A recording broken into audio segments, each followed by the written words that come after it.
It's spring in Calgary. You check your mail, and what do you find?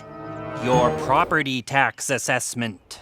Politicians are always promising to cut taxes. But is cutting taxes always a good thing?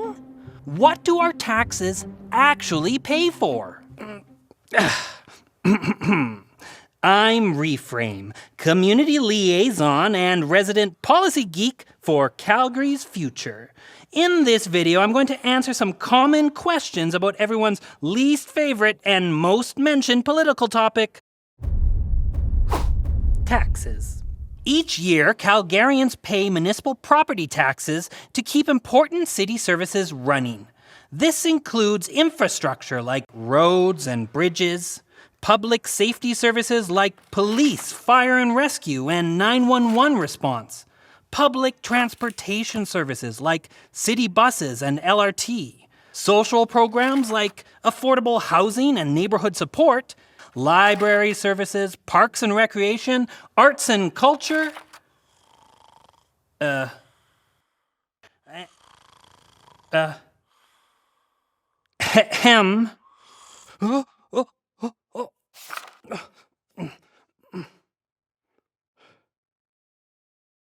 It also includes public education. In fact, 35% of your municipal property tax goes to the province to fund public education. We pay taxes for services that support our communities and enhance our quality of life. So why do Calgarians pay so much in taxes? Do we actually pay that much? Let's take a look. According to the City of Calgary, for an average two-story house, Calgarians pay a little less than $2,000 a year in property taxes. 8 major cities in Canada have higher property tax rates. At the top of the list is Toronto, where an owner of a two-story house pays $4,674 a year. That's a big difference. For an average Calgary bungalow, Calgarians pay $2,573 per year in property taxes. That puts Calgary 4th amongst major Canadian cities. While this is a little more on the average side, it's nowhere near the top of the list. Once again, Toronto property taxes are the most expensive, coming in at $4,579 per year for an average bungalow. So compared to other cities in Canada, Calgary's property taxes are actually kind of low. But do we even use all the stuff our taxes pay for? Let's take a closer look.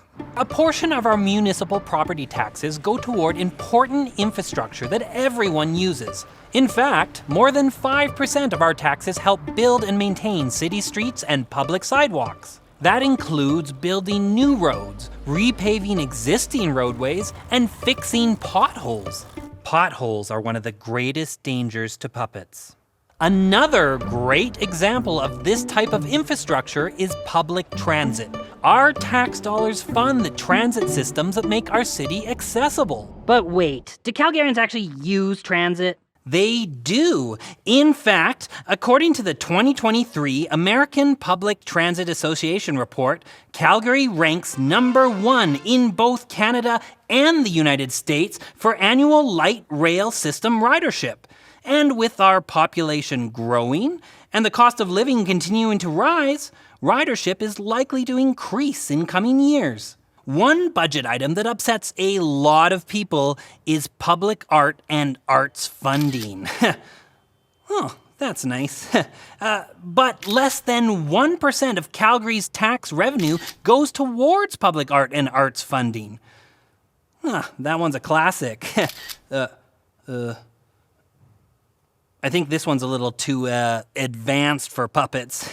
Anyways, this kind of investment can seem impractical or even wasteful, especially if we find the art a little weird. But according to Calgary Arts Development, arts operations in Calgary that received grant funding in the year 2020 generated $1.5 million in municipal tax revenues. An estimated $72.1 million in GDP activity retained in Calgary, and over 1,100 full-time jobs. That means the arts create economic opportunities that generate even more revenue. So, what's our conclusion? Our taxes go toward critical services that all sorts of people use. Services that keep our city running and make our lifestyles safe, accessible, and enjoyable.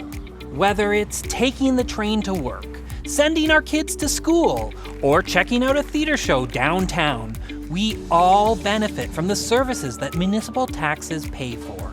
Continually cutting tax revenue means cutting critical infrastructure and important services that our communities need to function.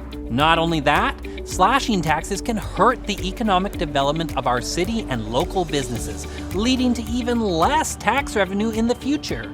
Promising to cut taxes might be an easy way for politicians to get votes, but it's not always as good as it sounds. Want to learn more about the positive impact your taxes have on your life and your community? Click on the link in the video description to check out our blog post. As much as I'd love to spend a little extra time at the library, a lot of the research for this video came directly from the City of Calgary's website. Did you know they have a tool that lets you calculate your property taxes and see where your tax money goes? Personally, I'd be thrilled to see some tax dollars committed to supporting a policy-obsessed puppet with purple hair.